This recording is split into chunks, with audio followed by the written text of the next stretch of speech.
अरे रौरे की रिये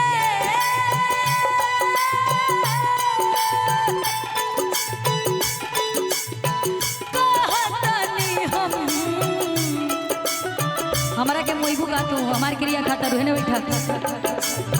आवा तने पहला वाले अवतार में सूझ जा बच्ची ढील उल ना पड़ल बतारा रौरे की रिये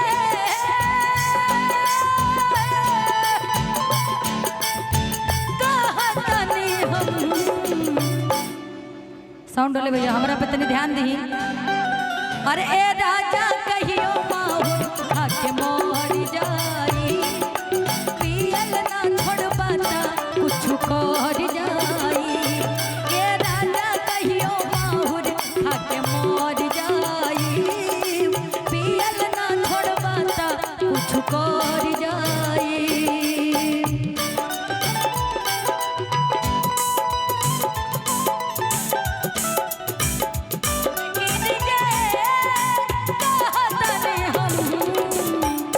लेकिन भैया इतना रौरे क्रिया बा लेकिन अपना सासू अम्मा से तू कब काबू बड़ा प्यारा गाना बा वही में हमरो के लगाही सुताली हमरो के लगाही सुताली बेटा दौड़ पी के रोज कहले डरामा बेटा दौड़ पी के रोज कहले डरामा हमरो के लगाही हईने को के लगाही सुताली हम तार ननद बानी तार सास ना अच्छा हम ही बनी आवा आवा चिपका तब हमसे पंकज भैया समझ के हमरे के चिपक जाई तू हमरो के लगाही सुताली बेटा दौड़ पी के रोज कह रहले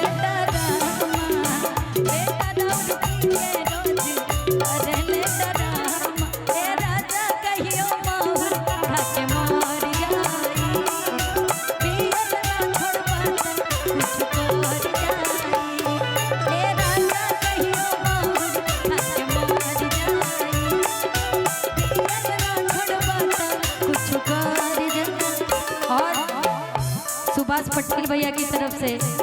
इतारा माहौर खाए खातिर नहीं बा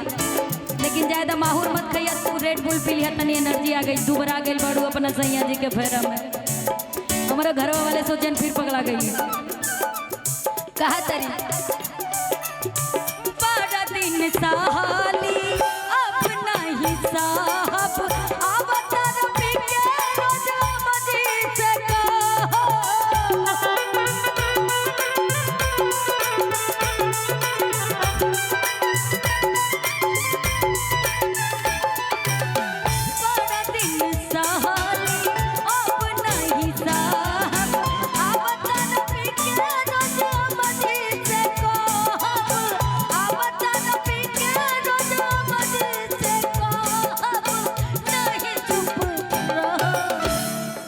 राजा जी देखा हमार बात मान लो हमरे जैसन मेहरारू तू 7 जन्म में आई ढेबरी बार के खोजबा ना तब वो ना मिली ठीक बा अब ही तारा के हमारे कदर नहीं के लेकिन एक दिन जरूर होई रहा ना रही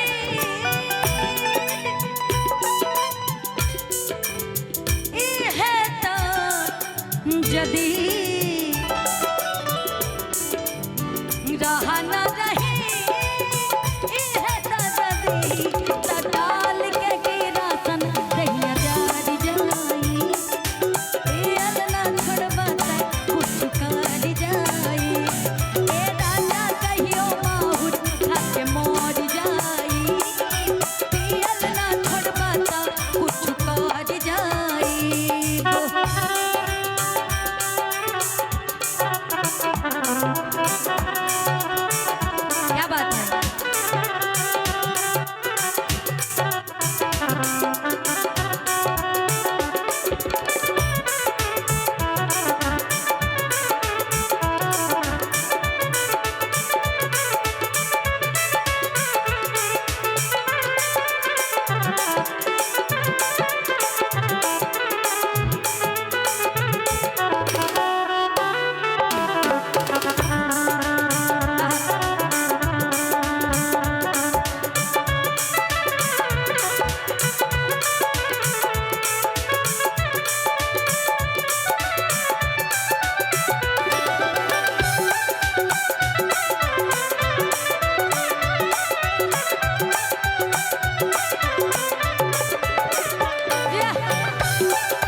आपके लिए एक लाइन कहेंगे हम,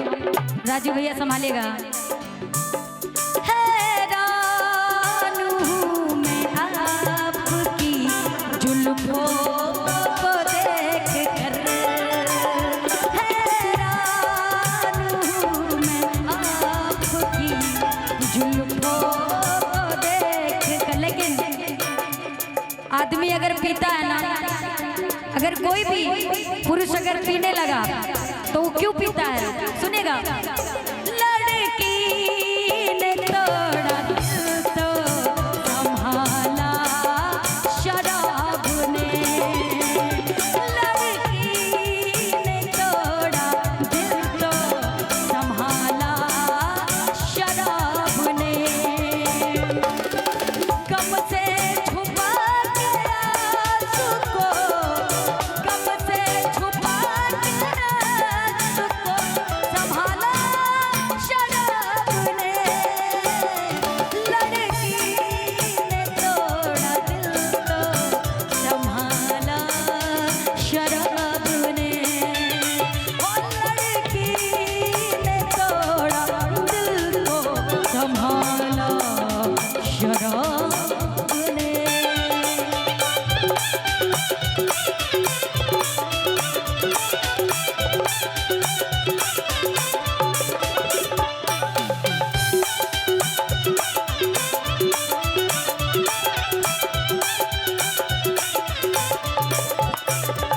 कहतरी ए अम्मा जी, कट मरी जाइब फसरी लगाइब, कनिया लिया के तू सरधा पुरा ले।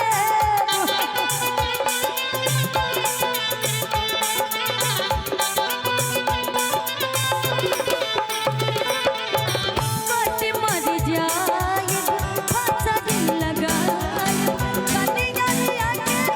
तू सरधा पुरा ले, कनिया लिया के तू सरधा पुरा ले, सियरा जुड़ा ले। ए राजा जी रहन रही है सा जदी